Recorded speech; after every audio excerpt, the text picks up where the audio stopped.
Hi, I'm Dr. Greg Ellis, and today I want to talk about autism in children.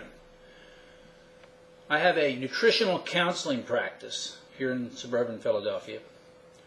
I work with a lot of people, and I talk to a lot of people. And I see many autistic kids. Well, most people are very surprised to hear that these kids were developing normally. Everybody thinks they were born this way, born with this problem.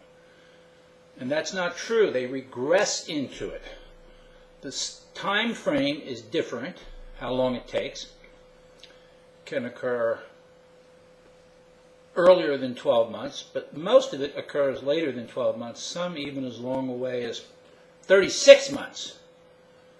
And these kids begin to lose their language and have a whole host of problems that develop, particularly in the gastrointestinal system, in social situations, and the behavior amongst all these kids is very stereotypical. So you've got to ask what the common threads are in the development of autism. And that's an interesting question. And people are struggling to do that. I think I've got a pretty good handle on that. And recent research coming forth from about 2007, where researchers are now looking at the physiology and the biochemistry of what's going on in the body, are identifying some major things. They're finding out that autism is not, as is believed, strictly brain-based and strictly genetic. That's the big misconceptions out there. So children who have autism are suffering from a bunch of effects that are related to their biochemistry and to their physiology. And this goes way beyond problems with blockages in the brain. And the brain is suffering from an energy deficit. And that's one of the reasons why they're not functioning that well. So we have to be very careful when we think about autism in children, when it strikes, and how each individual child handles what's coming his or her way.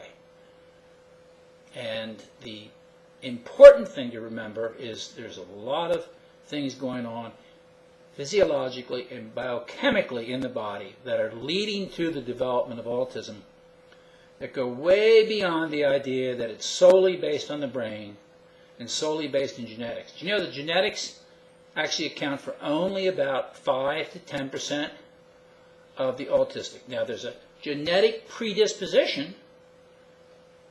That's true for all of us in all things. There's a genetic predisposition. But genes, for the most part, are not implicated in the development of most diseases, which is a fact that most people do not know or even understand. So by understanding where autism is focusing itself, how it's coming about, we can begin to develop treatments to help these kids recover.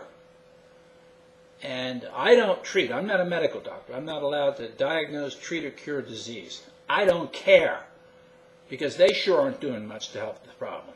So I want to work holistically on the whole body, and I do that by using multiple methods, particularly energetic medicine, homeopathy, and a special brand of homeopathy called homotoxicology.